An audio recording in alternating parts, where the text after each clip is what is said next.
Hello friends, आपका स्वागत है आपके अपने चैनल पर। और आज जो सब बाज़ार में देखने के लिए मिला, उसमें सबसे बड़ी बात क्या थी? बड़ी बात ये थी कि आज बाज़ार बहुत ही मजबूत खुले, लेकिन उन लेवल्स के ऊपर जहां बाज़ार खुले अपने आप को टिका नहीं पाए और बाज़ार दिन भर उस लेवल के नीचे काम करते रहे। बट गनीमत ये रही कि लास्ट होते होते उन लेवल्स के पास पहुंच गए और उन लेवल्स को तोड़ने की भी कोशिश की। तो जो कैंडल बनकर आई वो बिल्कुल एक डोजी टाइप ऑफ कैंडल थी। और ये जो पैटर्न है ये बता रही है कि तेजी वाले लोगों को नीचे खींचा गया, नीचे से बाजार ने ऊपर खींचा। और देखिएगा जिस तरीके से जद्दोजहद चल रही है, अभी हमें लग रहा है कि निफ्टी पे मैंने 22,300 के आसपास की बात की थी।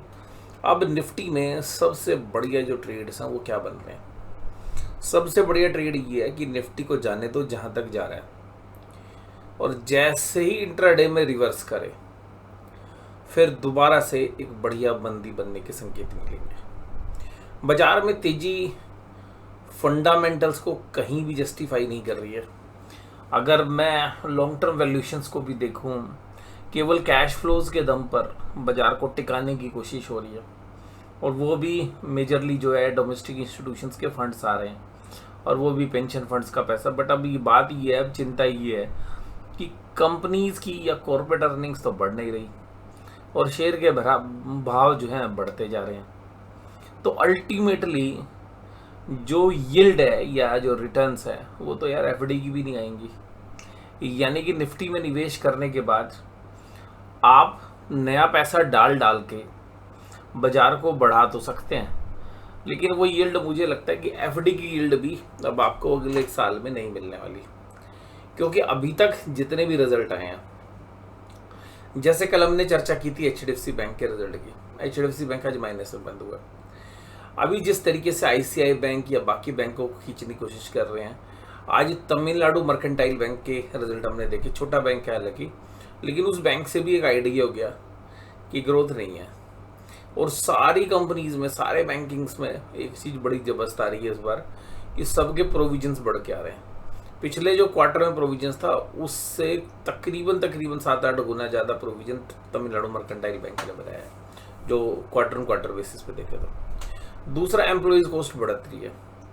इसका मतलब है कि बैंकों में हम कोई सुपर डुपर रिजल्ट की उम्मीद नहीं कर रहे, मॉडरेट रिजल्ट आएंगे।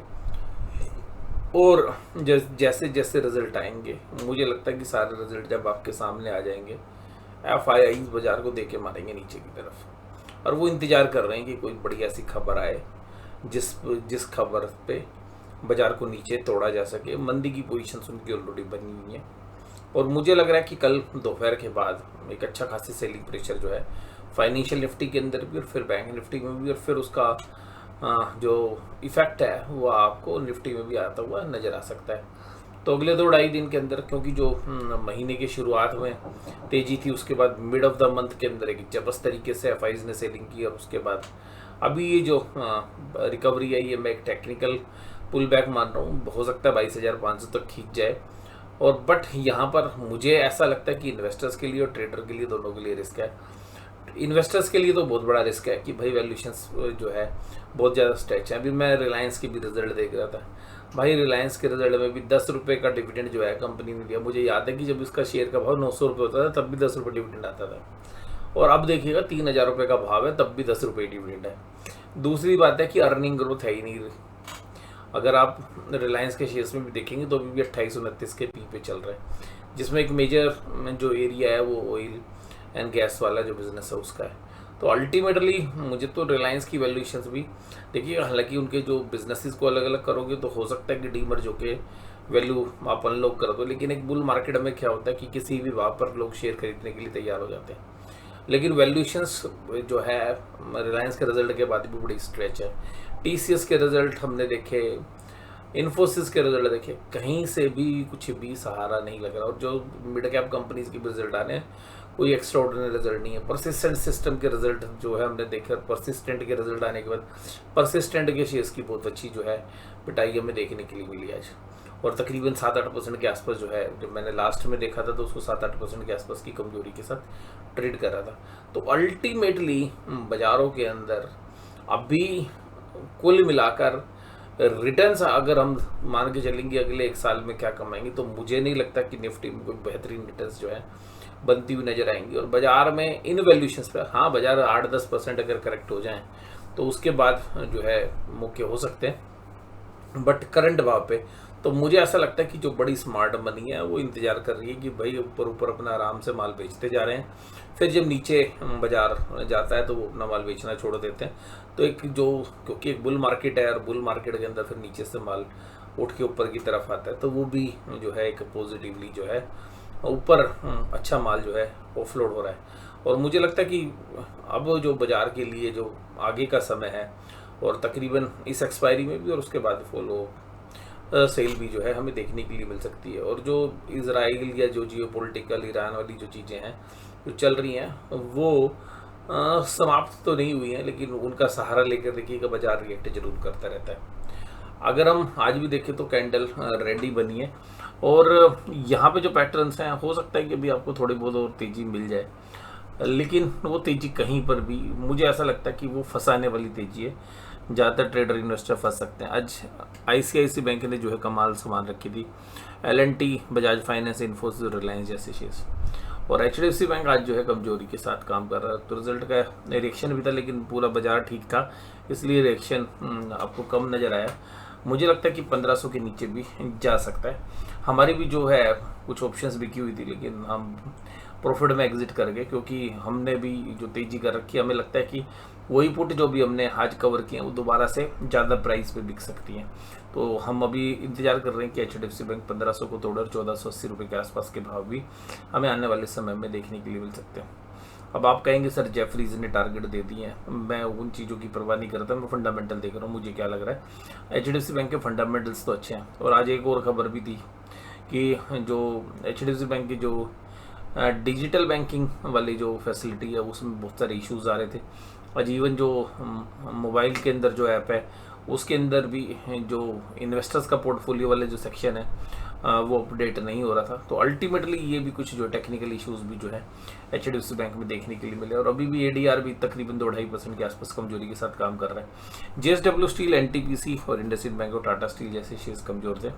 वहीं पर एडवांस डिक्लाइन बेशक से बहुत तेजी में थी, बट कहीं पर भी हमें रिजल्ट से, अगर आप 100 कंपनियों के रिजल्ट देखेंगे तो आपको 5 कंपनी को ठीक मिलेंगे। 95 कंपनीज के रिजल्ट को अगर उनकी वैल्यूएशन से मैच करोगे कहीं भी जस्टिफाई नहीं होते। और मुझे इस बात का ज़्यादा डर लगता है कि यार जब बाजार में करेक्शन होएगी और एक बार शेयर नीचे जाने लगे और एक बार करेक्शन गहरा गई, तो वो शेयर्स के भाव जो अब जाएंगे, वो बहुत सारे ऐसे शेयर्स हैं वो आएंगे नहीं लौट के। तो वो उस समय पर जो इन्वेस्टर्स हैं, ये जो ट्रेडर्स हैं, वो किस तरीके से उस चीज़ को मैनेज करेंगे। टाटा कंज्यूमर, भारत पेट्रोल में L&T और आइशर जैसे शेयर्स तेजी में थे, वहीं कमजोरी थी आज केवल 4 शेयरों में, क्योंकि जिस तरीके के पीछे युद्ध वाले हालात बन रहे थे, जो गिरावट थी, उसका एक रिएक्शन जो है पिछले 2 ट्रेडिंग सेशन में देखने के लिए मिल गया। अब मुझे लगता है कि बाजार में सेल ऑन राइज बढ़िया वाला बनना चाहिए, बट जो भी राइज है वो इंट्राडे बेसिस पे नहीं है, मतलब पोजिशनली 10-12-15 दिन की कोई पोजीशंस लेके जाएगा। तो मुझे लग रहा है कि यहाँ से एक अच्छी खासी डिप जो है मिल सकती है। निफ्टी बैंक 472924 350 पॉइंट की तेजी थी, और ये भी जो है बिल्कुल लास्ट में, क्योंकि जो इंट्राडे की शॉर्ट पोजीशंस थी वो बढ़कर ऊपर बंद हुई, और रीज़न ये जो स्मार्ट मनी है ना वो नीचे नहीं माल बेचेगी, तो वो भी और इंतजार कर रही थोड़ा और ऊपर लेके आओ। निफ्टी बैंक के अंदर जो कैंडल बनी है वो जबरदस्त तरीके से रेड कैंडल बनी है और ऊपरी लेवल पर सस्टेन नहीं हो पा रही। ये देखिएगा सारा रेजिस्टेंस एरिया है, तो ऐसा नहीं है कि अगर 49,000 रुपये पहले चला गया तो अब नहीं जा सकता, जाएगा, लेकिन मुझे लगता है कि फिर वो सेल होने के लिए ही जो है यूटिलाइज होगा। SBI, ICICI bank, axis bank, PNB और कोटक महिंद्रा बैंक ये सब तेजी में थे। HDFC, AU स्मॉल फाइनेंस और इंडसइंड बैंक जैसे कमजोरी में थे।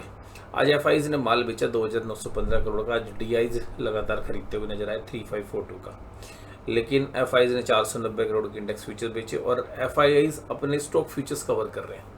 इसका मतलब है कि स्टॉक फ्यूचर्स कवर करके वो थोड़ा सा ऊपर के लेवल को एंटिसिपेट करके दोबारा से मंदी बनाते हुए नजर आएंगे, लेकिन अभी भी 31,000 करोड़ के आसपास के जो है उनके मंदी की पोजीशन बनी हुई है।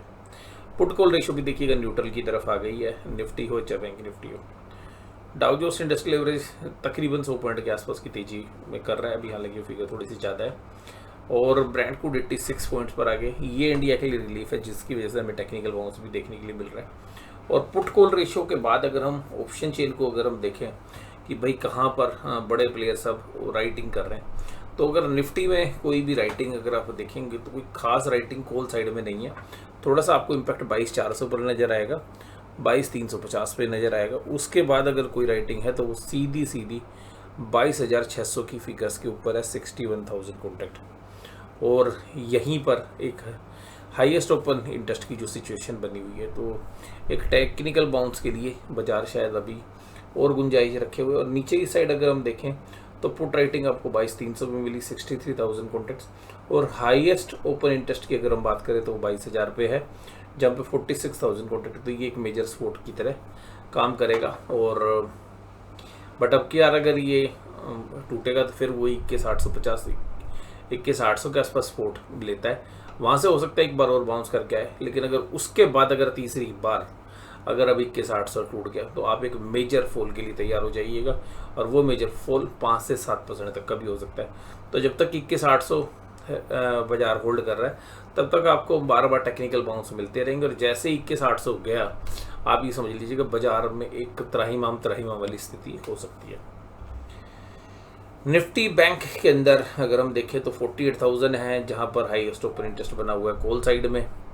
और पुट साइड में भी अगर हम देखें तो ओपन इंटरेस्ट जो है 47,500 पे, जहाँ पे राइटिंग भी हुई है। तो 47,500 एक स्पोर्ट एरिया है जहाँ पर बुल्स लड़ने के लिए तैयार रहेंगे। अगर 47,500 टूट कर बाजार अंदर की तरफ घुसता है तो फिर आप एक डीपर कट के लिए तैयार हो जाइए, जो बाजार को 46,800 की तरफ भी ले जा सकता है। उधर अगर हम दूसरी साइड देखें तो ओपन इंटरेस्ट में तो कॉल साइड में 48,500 पे एक अच्छी राइटिंग है। और ये पूरा एरिया मुझे लगता है कि यहाँ पर बाजार जाएगा, और बाजार जाकर यहाँ पर बड़े प्लेयर्स अपनी मंदी की पोजीशंस बनाएंगे। हो सकता है थोड़ा और आगे भी खींचे, बट फिर उसके बाद एक डीप कट के लिए आपको तैयार है। तो यहाँ से आने के बाद बाजार आपको 47,000 46,800 के लिए प्रस्थान करता हुआ नजर आएगा। बट वो हो सकता है कि इस हफ्ते में ना होकर अगले हफ्ते में चला जाए। बट कुल मिलाकर बाजार के अंदर जो रिजल्ट है, जो पोजीशंस हैं, जिस तरीके की पोजीशनिंग हो रखी है, बड़े प्लेयर्स अपनी मंदी की पोजीशन बना रहे हैं, एक अच्छा आपको प्रॉफिट बुकिंग का सेशन जो है देखने के लिए मिलेगा। हो सकता है कि इस एक्सपायरी में बहुत लोगों की मंदी की पोजीशन है, तो ये एक्सपायरी न्यूट्रल बेस पर या मंदी वालों को बिना प्रॉफिट के निपटा दी जाए। बट जैसी एक्सपायरी खत्म होगी, आप एक बढ़िया डीपर कट के लिए जो है बाजार जो है तैयार होता हुआ नजर आएगा। वीडियो में जुड़े रहने के लिए आपका बहुत बहुत धन्यवाद। वीडियो आपको कैसी लगी जरूर से जरूर कमेंट बॉक्स में बताइएगा, और अगर पसंद आई हो तो लाइक भी जरूर कीजिएगा। वीडियो देखने के लिए धन्यवाद। Thank you very much.